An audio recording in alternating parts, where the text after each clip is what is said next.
በነገራችን ላይ የእስላም መንግስት ናሬሽን በጣም አደገኛ ነው። አደገኛ የሚሆነው ምንድነው? ይሄ ፌዴራል ላይ ያለ መንግስት የእስላም የሆነ መንግስት አብይ አህመድ አሊ፣ ጀዋር መሐመድ ምናምን የሚባሉ የእስላም ስም ያላቸው ሰዎች ስልጣኑን ከያዙ በኋላ በኢትዮጵያ ውስጥ ሰላም ጠፍቷል። ክርስቲያን በስደት ላይ ነው ያለው። ራሷ ቤተክርስቲያን ስደት ላይ ነች። ኦርቶዶክስ በያለበት እየተሰቃየ ነው፣ እየተንገላታ ነው፣ እየተፈናቀለ ነው፣ እየተገደለ ነው የሚል ናሬሽን ይፈጥራሉ። ለዚህ ሁሉ ተጠያቂው ደግሞ የእስላም መንግስት ነው የሚል ናሬሽን ይፈጥራሉ። የዛን ጊዜ ምን ይፈጠራል? በክልል ውስጥ ያለ ሙስሊም ማህበረሰብ የስኬፕ ጎቲንግ እጣ ፋንታ ያጋጥመዋል። ስኬፕ ጎቲንግ ማለት ተፈራጅነት ወይም ደግሞ የሚሟከክበት ማለት ነው። ምንም አይነት ማህበረሰባዊ ቀውስ ሲፈጠር እነዚህ እስላሞች ናቸው እኮ እነዚህ ናቸው እኮ የሚል አስተሳሰብ እንዲፈጠር ያደርጋል። ይሄ ምን ይፈጥራል?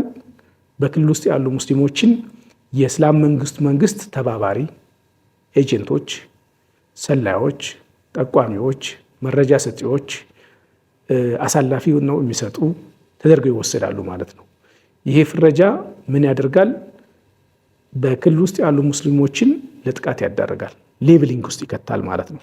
በዚህም ምክንያት ባሉ ጥናቶች መሰረት የሞጣው ኬዝ የተፈጠረው በእስላም መንግስት ናሬሽን ነው። የጎንደሩ ጥቃት የተፈጸመው በእስላም መንግስት ናሬሽን ነው። የእስላም መንግስት ናሬሽን ክፋቱ የአማራ ክልል ሙስሊሞች ለእያንዳንዱ አማራና ኦርቶዶክስ ደረሰበት ለሚባል ጥፋትና ውድመት በሙሉ ወይም ደግሞ ጉዳት በሙሉ ተባባሪ ወይም ደግሞ ተጠያቂ እንደሆኑ ያደርጋቸዋል። ወይራስ የፌዴራሉ መንግስት በይዘትም በመልክም በባህሪም የሙስሊም መንግስት አይደለም፣ ሊሆንም አይችልም። አገሪቱ እየተመራች ያለችው ሴኩላር በሆነ መንግስት ነው። ሊሆን የሚገባውም እንደዛ ነው። በምንም ክራይቴሪያ የሙስሊም መንግስት ሊያስብለው የሚችል ምንም አይነት መልክም ይዘትም ተሞክሮም ልምድም የለውም። በተቃራኒው ግን በክልል ውስጥ የአማራ ክልል ውስጥ የእስላም መንግስት ናሬሽን ወይም ደግሞ ትርክት በሰፊው ስለተስፋፋና የጥላቻ ስብከት በጣም ከፍተኛ በሆነ መልኩ ስለተደረገ በዛ አካባቢ ያሉ ሙስሊሞች የእያንዳንዱ ችግር ተጠያቂ እንዲሆኑ ያደርጋቸዋል ማለት ነው። ስለዚህ ታርጌትድ ይሆናሉ ለጥቃት በማንኛውም ክራይቴሪያ በማንኛውም አጋጣሚ ማንኛውም ሁኔታ ተፈጥሮ የክልሉ መንግስቱ ሙስሊሞች ለጥቃት የሚዳረጉበት ሁኔታ ይፈጠራል ማለት ነው። የሞጣው ኬዝ የተፈጠረው በዚህ ነው። የጎንደሩ ኬዝ የተፈጠረው በዚህ ነው። እጅግ ዘግናኝ ነበር የጎንደሩ ኬዝ።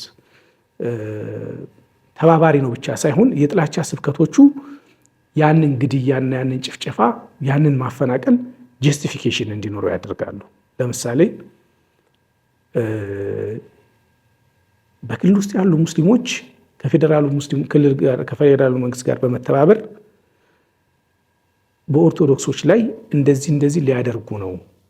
እንዳውም በጣም አስቂኝ የሆነውና በጣም ጎልቶ የወጣው ከመርካቶ ከቦምብ ተራ ዩራኒየም ገዝተው አስቀምጠዋል አይነት ትርክቶች ወይም የጥላቻ ስብከቶች በሰፊ ይኖራሉ።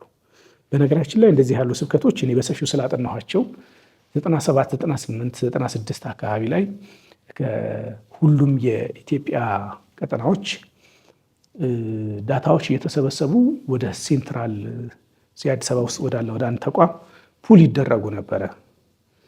እነዛ መረጃዎች አብዛኞቹ ፋብሪኬትድ ናቸው፣ የተፈጠሩ ናቸው።